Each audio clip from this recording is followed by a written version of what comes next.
भारतीय सेना प्रमुख जनरल उपेंद्र द्विवेदी की अचानक राजस्थान के रेगिस्तानी क्षेत्र में स्थित लोंगेवाला पोस्ट पर पहुंचने की खबर ने सुरक्षा और रणनीति से जुड़े हलकों में हलचल मचा दी है। ऑपरेशन सिंदूर के बाद उपेंद्र द्विवेदी का यह दौरा कई मायनों में खास माना जा रहा है। वहीं अपने इस दौरे के दौरान सेना प्रमुख ने सेना के जवानों की उनके पराक्रम और शौर्य के लिए उनकी बड़ाई की। साथ ही बॉर्डर सिक्योरिटी फोर्स यानी BSF और भारतीय वायुसेना के संयुक्त एक्शन की भी समीक्षा की।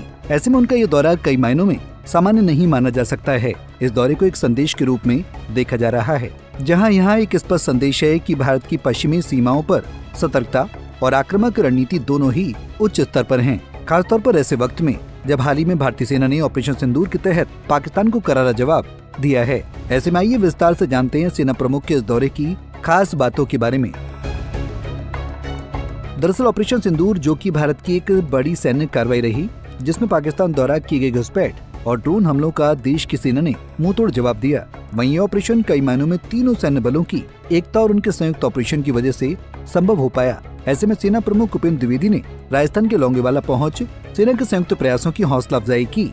वहीं जवानों से मिलकर क्या बोले सेना प्रमुख? सेना प्रमुख जनरल उपेंद्र द्विवेदी ने राजस्थान के लोंगेवाला में कोणार्क कोर के जवानों से मुलाकात कर उनके साहस, अनुशासन और पेशेवर क्षमता की सराहना की। उन्होंने रेगिस्तान की भीषण गर्मी में सतर्कता से डटे रहने वाले सैनिकों के समर्पण को राष्ट्रभक्ति की मिसाल बताया। साथ ही उन्होंने ऑपरेशन सिंदूर के दौरान ड्रोन घुसपैठ को विफल करने में उनकी तत्परता की भी विशेष प्रशंसा की। उन्होंने शाबाश कहकर सैनिकों की हौसला अफजाई की। सेनाध्यक्ष ने आगे कहा कि बदलते सुरक्षा हालातों में भारतीय सेना हर चुनौती से निपटने को पूरी तरह तैयार है और सैनिकों का अदम्य उत्साह और संयम देश की सबसे बड़ी ताकत है।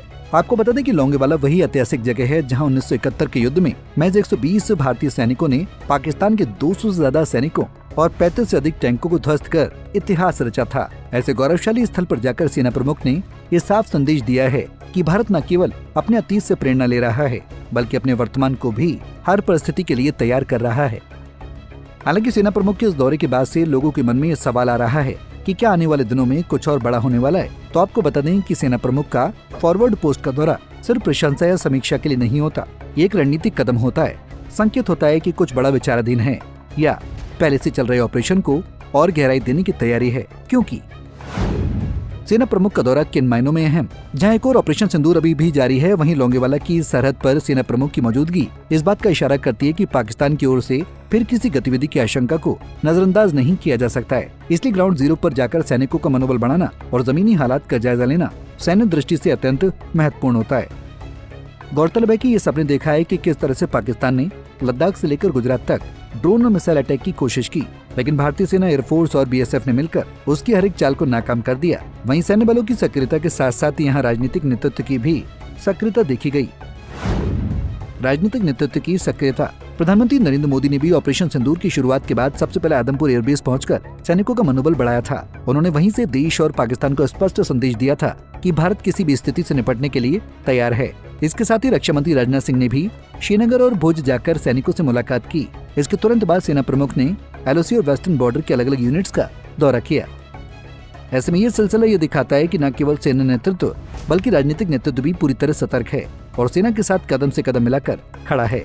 वहीं ये कहा जा सकता है कि आने वाले समय में इस तरह की कार्रवाई और निरीक्षण और भी तेज हो सकते हैं, क्योंकि पश्चिमी सीमा पर स्थिरता कायम रखना भारत की सर्वोच्च प्राथमिकता बन चुका है। ऐसे में अब देखना यह है कि सेना प्रमुख के इस दौरे से आने वाले दिनों में क्या कुछ होता है। Bureau report, Punjab Kesari TV. हमसे जुड़े रहने के लिए हमारे YouTube चैनल को सब्सक्राइब करें और नई वीडियो की नोटिफिकेशन के लिए बेल आइकॉन को दबाएं।